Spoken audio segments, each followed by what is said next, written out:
Well, hello and welcome everyone. My name is Megan Swanson, and I am so excited to be coaching you guys today on the 5 proven mental frameworks to answer any interview or onstage question.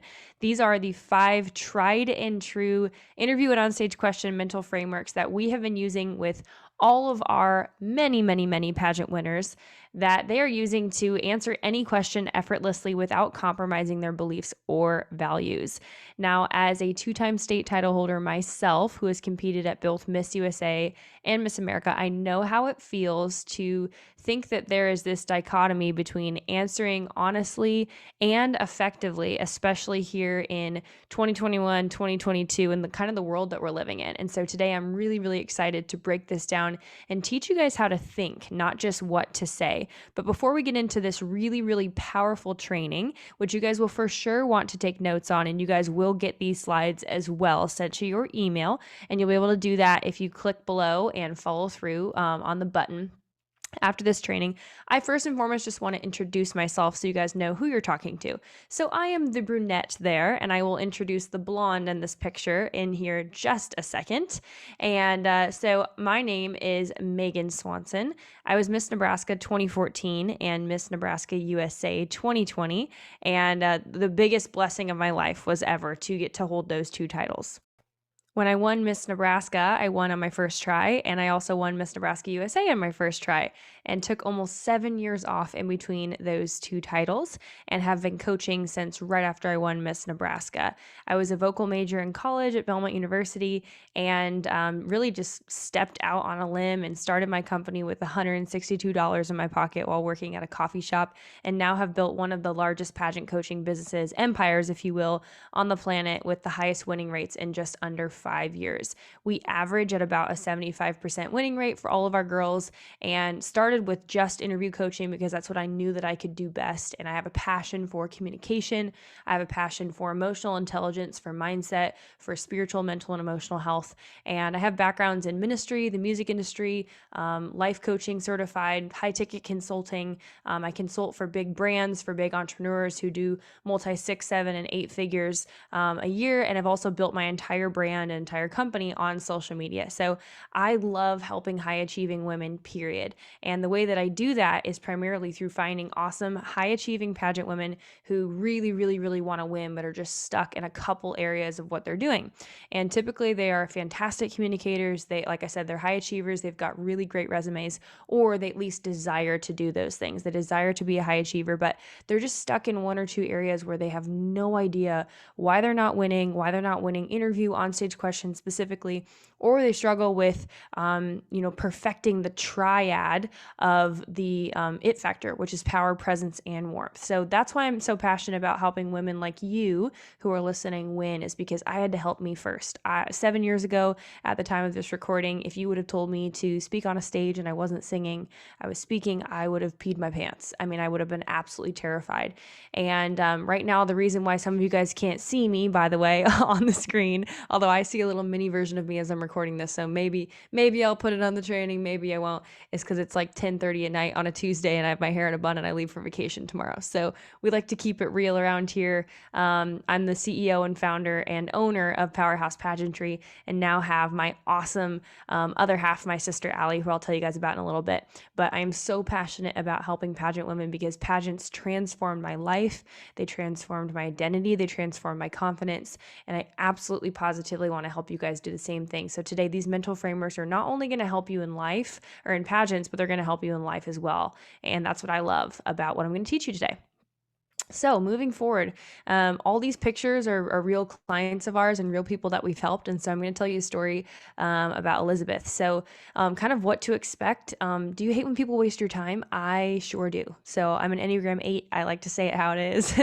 And I like to speak the truth and love, build you up as a person, but then also give it to you straight, because too many people, I think, sugarcoat things in life and then it never actually helps us. And so you're going to walk away today with the literal strategies that we have used use to produce a 75 to 95% winning rate amongst all of our clients. Okay, so I'm not sugarcoating these things. I'm not just teaching you like the high level stuff. This is legitimately the things that are inside of our Interview Mastery Academy, which is our high elite coaching program that we only take 3 girls per pageant season at. So I'm going to give you the number one training that's helped literally hundreds of women win interview, onstage question, and social impact pitch. And just a quick example. So this past year, we had just one competitor in the teen division and one competitor in the Miss division of the 5th largest state pageant in MAO. And I just, it was so funny because there's 50 plus, I think there's 60 actually, girls in each division in the teen and in the Miss, and both of our clients won non-finalist interview. So out of over 120 people, we were able to accomplish that, and this is one of them right there. So, and girl can sing. She's a tiny little thing, and she can wail. So we're really proud of that, and we consistently see that over and over and over with women using these strategies that I'm about to teach you today. So today I'm going to teach you exactly how they did it, and they're the 5 powerhouse mental frameworks, okay? So make sure you take notes. You're going to learn a lot today, and with that, let's have some fun. And by the way, if you stay tuned all the way till the end, I'm going to try and make this as short of a training as possible because I can talk forever. I have a couple other free things for you, free trainings, hours of coaching that I'll deliver to your inbox if you click all the way through. So make sure that you stay till the end.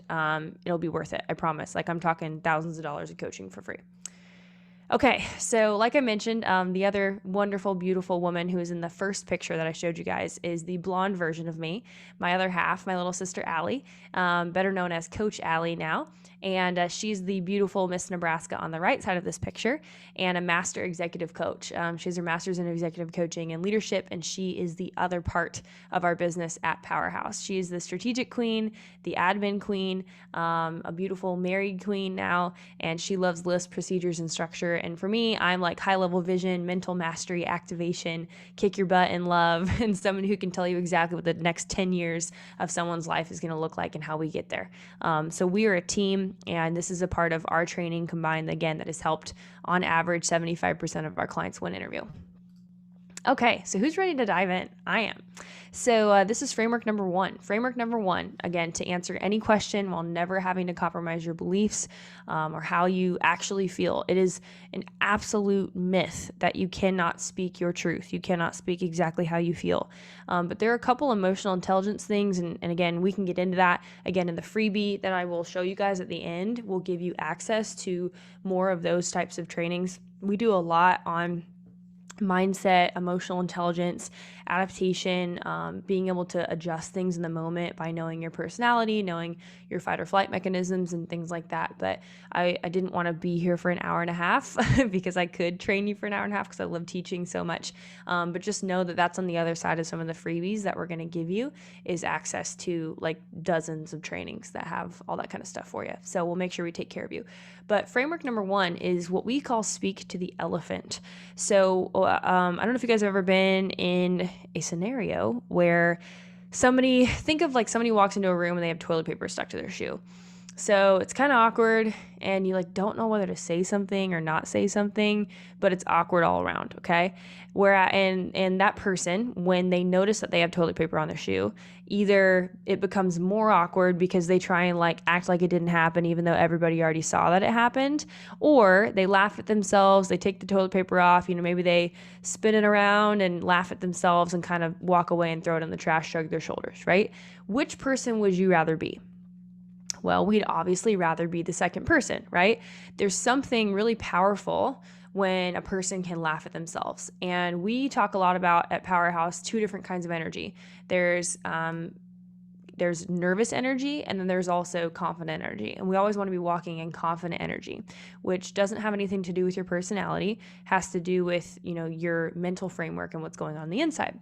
And so when you speak to the elephant, this is a really, really powerful exercise that we encourage all girls to compete with in onstage question, and an interview happens a little bit more in interview because we have a lengthier time. But if something happens, get on the side of the joke that you would rather be on by bridging the gap, kind of speaking to that awkwardness and, learning how to lighten up the interview a little bit, especially if you're an MAO competitor. Those lengthy interviews can get really serious really fast, especially if you are an achiever. Enneagram 3s or 1s typically have really intense interviews, and 8s as well if you don't have a 7 wing. And if you don't know what I'm talking about the Enneagram. We use it with all of our clients as well. It's super beneficial to know the inner kind of ticking of how you work. And I digress. I won't go into all that. But if you're a 1 or 3 or an 8, which are kind of the more powerful personality types, then you can struggle to show, your depth of emotions. And it's really important to kind of have things in your paperwork as well as parts of you, part of what we call your super stories, kind of your lineup of things that you want to talk about, to lighten up the interview. Otherwise, it's all academics and it's all my nonprofit and my sob story, these different things, which are great and are needed, but are not necessarily going to be what makes you likable. So for example, I am 6 feet tall without heels, almost 6'1". When I have heels on, I'm 6'6". Like, I'm going to get gawked at. Everybody stares at me when I walk into a room. It's a given, right? So I remember at Miss America, they asked me a question. They said, what's one thing you'd never give up for your crown? And my answer is my height. And, I could go into something like, oh, my values and my faith and my, these different things. And I could, and that could be a great answer. And maybe that's what the interview needed if I've already had some other funny moments. But typically what we have found is that girls actually don't know how to bring in some of those lighter moments. Typically, if you're a 7, then you might bend more towards lighter moments, which again, we can talk about later. But even so, I think we're kind of programmed through different pageant coaches and just what we think the judges are looking for is like this serious, like politician kind of woman. But, pageant interviews like dating. You got to get to know people. You got to have some highs, some lows, some serious, some funny. If somebody was just serious on a first date or just joking and they couldn't say anything serious, you would not want a second date, right? So we want the judges to invite you to a second date, which is the top 5, which is your on-stage question. So speaking to the elephant, if you can, and there's kind of like, say a pen drops on the ground, like how can you adapt? How can you say like, oh, want me to pick that up for you? Something like that can just get you all on the same page.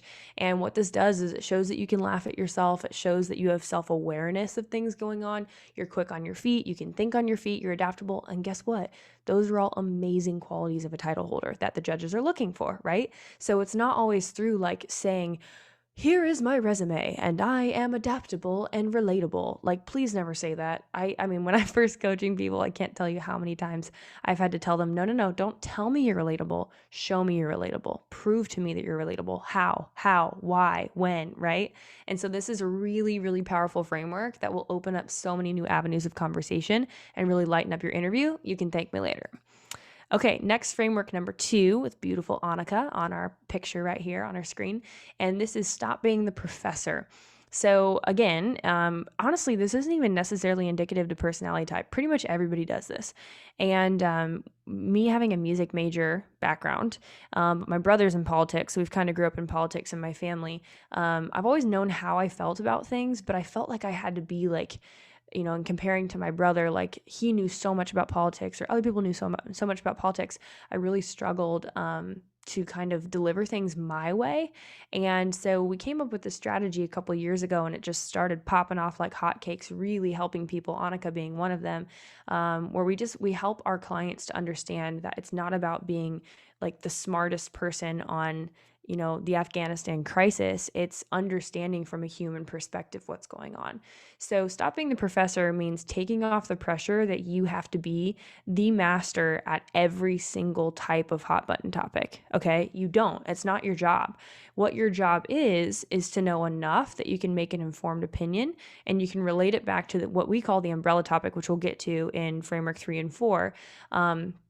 Like, what's going on enough, and then you're going to breathe your life experience, your take, and the understanding from a human perspective of empathy and just like understanding and all in all, like MAO girls, you have 20 seconds, which is ridiculous, and MUO, you have 30 seconds. So I always say if presidential candidates get 2 minutes, why do you get 30 seconds? And why are you putting the pressure on yourself that you literally need to like solve world hunger in 20 seconds? You don't. So take that pressure off. And this way, when you don't think that you have to be like the person teaching the course on Afghanistan, It gets you more into like life experience mode. It helps you visualize, get into storytelling mode. Visualization is your number one best friend when it comes to hard questions. It stops you from rambling, because rambling means that you're speaking from intellect, not from the heart. And we always want to be speaking from the heart, because when we speak from the heart, it means we have a clear imagery, clear mental visual picture, and then our words flow freely from that, which again, I could go into that all day. And also this helps you to stop speaking out of ignorance because you feel like you need to be smart. That brings in again that anxious energy. We all sense it, and that's where you feel secondhand embarrassment or like super awkward in the audience where you're like, I don't know how to feel, but I just feel bad for you, right? We don't want that to happen. So it releases a ton of pressure off of you and just makes you speak from, okay, well, what can I bring to the table on this topic? Okay. So an example question would be, if you were the president of the United States, would you vote yay or nay for expanding the numbers in the court? Okay. So right now, at the time of this recording, the left Democrats are wanting to expand the court because it has a slight conservative balance, right? So what does this mean? Think through this at a humanistic level, okay? How would this affect people as a whole? Can you understand why people would want to expand the numbers? Why might people think that it's unfair? Is it fair? Can we just change things because somebody felt so? Or is there a reason why there's a certain number of people in the Supreme Court, right? There's a million different ways that you can address this. But as we will go into in the next framework, things are not all or nothing. Always think just what can I bring to the table with this, and what is this talking about? Okay, it's talking about the Supreme Court.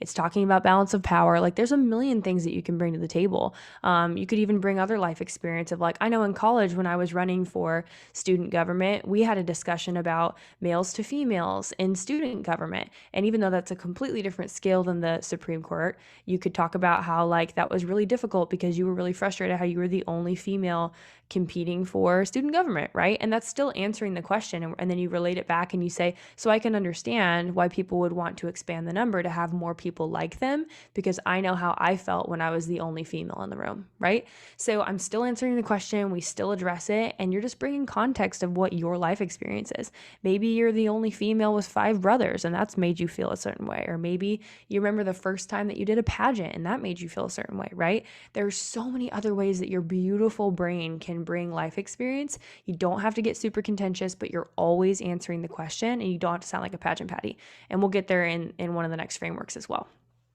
Okay, so framework number 3, with beautiful Anna in this picture. So framework number 3 is perfect for like this or that black and white questions. So these are questions that try and pigeonhole you into like all or nothing type answers where like everything is a yes or a no. And they are trying to pigeonhole you into like not really having an opinion of any gray area. And this can be really great if you do have a really distinct like absolute yay or absolute nay answer for something. But the way to get out of this, because most humans have like in between feelings on things, or if you just don't really know how you stand or you genuinely are in the middle about something, you can reject the premise of the question. Okay. So, how do we do this? This is great for questions like, which do you believe needs to happen to fix immigration? Should we build a wall or not? Okay. So, this is a binary question and it's asking you, should we build a wall or not? What is it not doing? It's not even coming into effect or offering a potential for the question that something else could solve immigration, right? So there are a million different ways that we can address this. But basically, what we're going to do is I'm giving you permission right now to choose a third bucket in your mind that says, maybe it's something else. Maybe I see why people might want to build a wall, but I think that we actually need to fix legal immigration first. What a concept, right? So, did they even ask you anything about legal immigration? No, but this is your belief. So, you can bring in a totally different third bucket that's freaking awesome and totally valid. And how do we do this? We use what we call lead in or tie in words. I have a whole document of like 300 words I give all my clients. And we use words like actually, dot, dot, dot. I believe it starts with legal immigration, right? And there's different ways that we can memorize these lead-ins, starts and finishes, if you will, to help us engage in critical thinking, not binary thinking. And what this does is, again, it dismantles the fight or flight mechanism where your brain's like doing, your brain actually does this like back and forth binary thing. If you read the book Psycho-Cybernetics, which I have a lot of my clients read as well, it's bar none in terms of like how awesome it teaches you that your brain thinks. It's the number one self-image book of all time. Is written by a plastic surgeon, actually turned psychiatrist. He studied the brain for a long time, and neuroscience and all of that cybernetic thinking in the 60s, because he would do transformations on people's bodies and faces and their self-image wouldn't change. Super interesting stuff. And we go through a ton of that in our mindset coaching inside of our programs. But anyways, this helps you to never have to compromise what you believe. And again, releases a ton of stress knowing that like you can give a middle answer without sounding pageant patty. Like you genuinely can answer. And it's really important, just as a rule of thumb in any of these hot button questions, that you speak with empathy. So as you're doing your research, we have a resource called Pageants and Politics, which is a weekly digest sent to your email every single week. That's like a 10 to 15 page digest of what's going on in the world, big picture topics, how to relate these back to big issues, sample questions, and a bipartisan digest every week, and then a podcast that goes with it. And so DM us on Instagram if you want to get access to that. It's absolutely amazing, and it saves you 5 hours a week on current events coaching. But this is really beautiful. We try and teach all of our girls to really research the issue to the fullest. So like you actually know what people who are different than you believe. And then therefore you can speak with genuine empathy and really navigate any question with ease and also authenticity. Okay, you guys liking this so far? I'm super excited to show you guys the other freebies at the end. Yay. I'm like trying to talk quiet because I'm in my apartment and it's 10:45 at night and I'm like hoping somebody doesn't bang on the wall next to me. Okay. So framework number 4, this is beautiful Allie in this picture. Framework number 4 is chunk up and chunk down. So this gets you to think really logically. This is one of my favorite frameworks. And this is perfect for when they ask you really, really broad questions or really, really, really narrow questions. Like, well, do you believe that transgenders should be able to compete in pageantry, right? Or how do you solve world peace? Or how do you solve foreign policy? How do you fix the environment? Those are all really broad questions, or really specific, like, do you agree with blank? Do you agree with how blank handled blank? Do you agree with President Biden's specific decision for how he handled exiting Afghanistan? Okay. So for really broad questions, we have to learn how to chunk down. It's actually a sales technique for high level consulting and sales, which I also do. Or we have to learn how to chunk up, where a question is really, really specific. Okay, so here's an example. We want to use, again, some of those lead-in, tie-in words to pageant pivot to what we know. So let's say that foreign policy was asked. How do we fix foreign policy?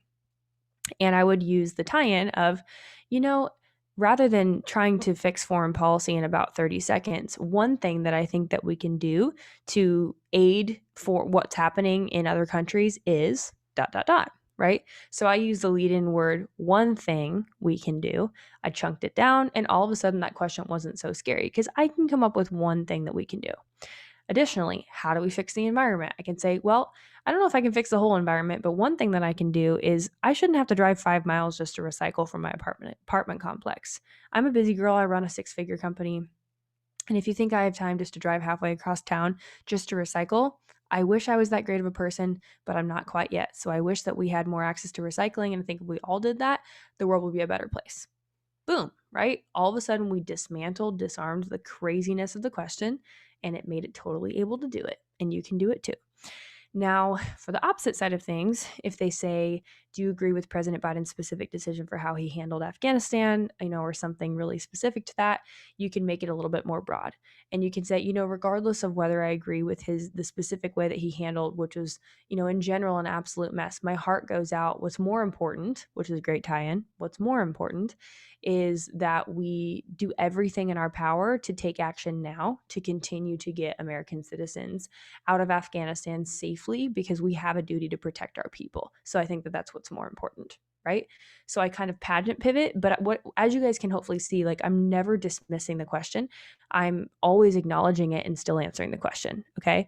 But I'm a thinker. You're a thinker. Like, God has given you a brain to fully think and answer questions. And this way it helps you to stop rambling. You give one clear answer, you take one clear pathway, and you get out of there.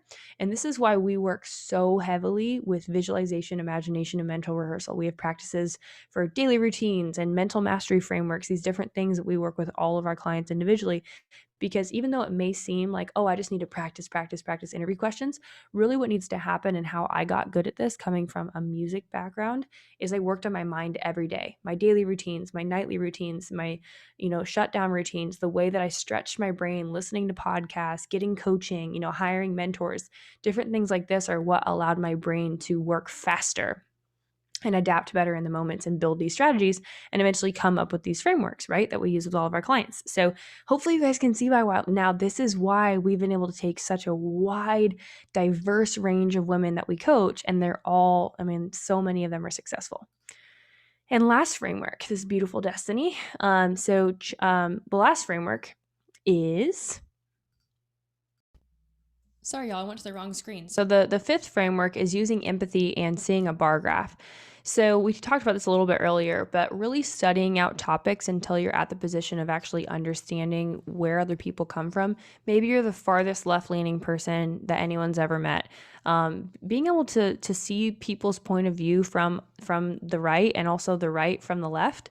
You guys, 99% of people, like most people, have very emotional and personally connected reasons as to why they feel how they feel about things.